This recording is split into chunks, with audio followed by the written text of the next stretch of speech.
तो कारगिल के शहीदों को इस वक्त श्रद्धांजलि दी जा रही है। आपको बता दें अरुण जेटली वहां पर मौजूद हैं और उन्होंने इन शहीदों को श्रद्धांजलि दी।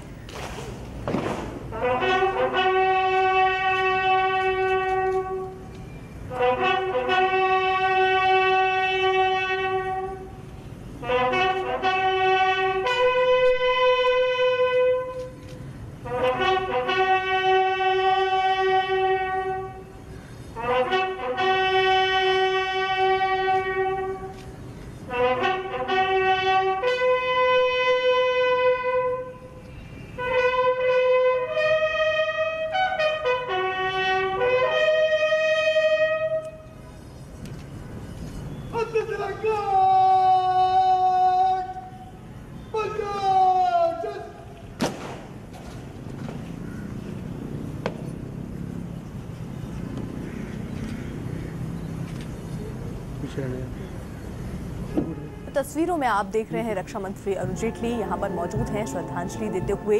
कारगिल विजय दिवस के मौके पर यहां शहीदों को श्रद्धांजलि देने के लिए अरुण जेटली पहुंचे हैं।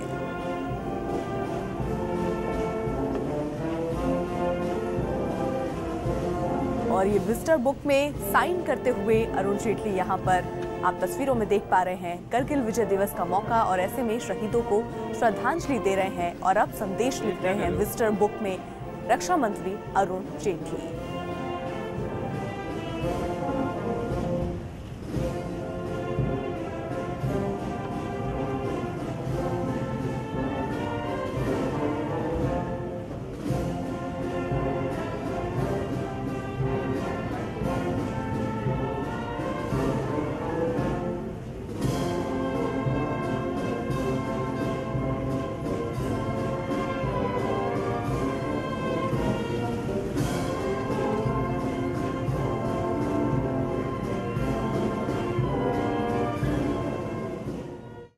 उधर महागठबंधन में एक बार फिर बैठकों का सिलसिला शुरू होने जा रहा है। बिहार की पूर्व मुख्यमंत्री राबड़ी देवी की सरकारी आवास पर आज आरजेडी विधायकों की बैठक है। सुबह 11 बजे होने जा रही बैठक के लिए सभी विधायकों और विधान पार्षदों को मौजूद रहने की हिदायत दी गई और इस बैठक में 28 जुलाई को शुरू होने जा रहे बिहार विधानसभा के मानसून के दौरान तेजस्वी के इस्तीफे के मुद्दे पर विपक्ष को जवाब देने की रणनीति बनाई जाएगी।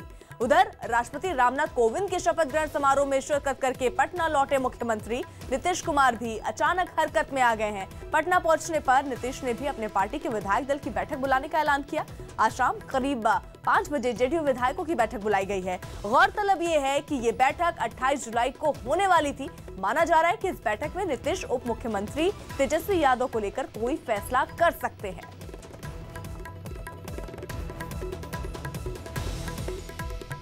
पटना से हमारे साथ हमारे सहयोगी चंद्रमोहन कुमार इस वक्त जुड़ चुके हैं। चंद्रमोहन, क्या समझा जाए जो आज ये बैठकों का दौर फिर से शुरू हुआ है, क्या महागठबंधन की डोर टूटने की कुछ ऐलान या संभावना? बिल्कुल, देखिए जिस तरह से पिछले 18 दिनों से बिहार में राजनीतिक परिस्थितियां बनी हैं और जेडीयू और आरजेडी दोनों जो महागठबंधन में सत्ता में शामिल है एक दूसरे के आमने सामने खड़े नजर आ रहे हैं।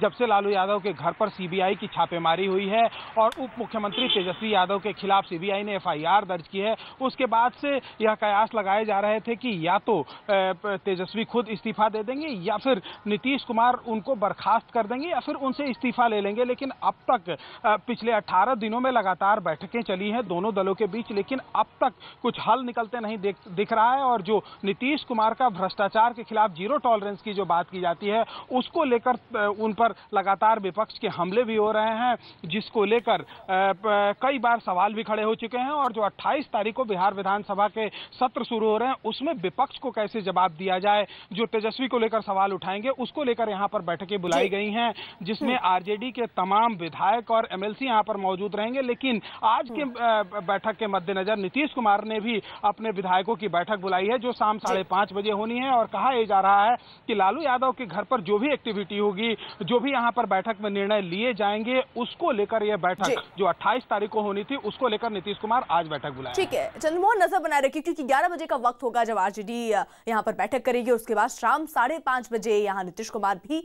बैठक करने वाले हैं। देखना होगा कि इस बैठक से क्या निकल कर आता है। उधर जम्मू कश्मीर में अलगाववादी आतंकवादी नेता शब्बीर शाह को गिरफ्तार कर लिया गया। शब्बीर शाह को बीती रात प्रवर्तन निदेशालय ने श्रीनगर से गिरफ्तार किया। शब्बीर शाह पर मनी लॉन्ड्रिंग और आतंकियों को आर्थिक मदद का आरोप है। आज शब्बीर शाह को दिल्ली लाकर कोर्ट में पेश किया जा सकता है। इसके अलावा आतंकियों को आर्थिक मदद के मामले में एनआईए भी शब्बीर शाह से पूछताछ कर सकती है। इससे पहले प्रवर्तन निदेशालय ने शब्बीर शाह को पूछताछ के लिए कई बार नोटिस दिया था, लेकिन शब्बीर शाह पेश नहीं हुए थे। दिल्ली की एक अदालत ने भी इसी महीने शब्बीर शाह के खिलाफ गैर जमानती वारंट जारी किया था। प्रणय हमारे साथ हमारे सहयोगी जुड़ चुके हैं। प्रणय, आज क्या संभावना दिख रही है? क्या दिल्ली उनको लाया जा सकता है? क्या आज पेशी मुमकिन है? देखिए, उम्मीद यही की जा रही है कि ईडी जो प्रवर्तन निदेशालय वो और एनआईए की टीम सबसे पहले शब्बीर शाह से पूछताछ करेगी, क्योंकि कल रात उन्हें गिरफ्तार किया गया और उसके बाद दो ऐसे केसेस हैं, क्योंकि ईडी एक पुराने मामले 2005 के मामले की जांच कर रहा है और उसके अलावा हाल ही में जो अलगाववादी हैं उनको बाहर से मिल रही फंडिंग के मामले की जाँच एनआईए भी कर रही है। तो दोनों ही एजेंसीज पूछताछ करेंगी और उसके बाद ही उन्हें कोर्ट में पेश किया जाएगा एक प्राइमरी पूछताछ के बाद और उसके बाद जो फाइनल कस्टडी है वो मांगी जाएगी, क्योंकि 2005 का जो मामला जिसके अंदर उनकी गिरफ्तारी हुई है वो मामला पिछले कई समय से लंबित था। यहां तक कि 2 जुलाई को एक नॉन बेलेबल वारंट भी इशू किया गया था, लेकिन शब्बीर शाह लगातार ईडी के सामने पेश होने से बच रहे थे और इसी के मद्देनजर उनकी गिरफ्तारी की गई है। गिरफ्तारी के बाद अब पूछताछ जब पूरी होगी तो उसके बाद यहां भी उनकी पूछताछ होगी, क्योंकि इससे पहले भी जो कई केसेस हैं उनके अंदर दिल्ली लाकर उन जो सेपरेटिस्ट लीडर्स हैं उनसे पूछताछ हुई है। चूंकि एनआईए भी इस मामले की जांच कर रही है, टेरर फंडिंग के सारे मामले और सारे जो पुराने मामले हैं उनकी भी जांच की जा रही है, क्योंकि जिस तरीके से सेपरेटिस्ट लीडर्स को बाहर से फंडिंग मिली, क्योंकि इसके सबूत मीडिया में भी सामने आए और इसके अलावा जांच एजेंसियों के सामने भी इस तरीके के कई सबूत थे। खासतौर पर 2005 का वो मामला जिसके अंदर शब्बीर शाह की गिरफ्तारी हुई है, उसमें तो इकबालिया बयान भी है असलम वानी का, जिसमें उसने स्वीकार किया है कि किस तरीके से बाहर से पैसा आया, शब्बीर शाह के कहने पे आतंकवादियों को दिया गया और हथियार खरीदे गए।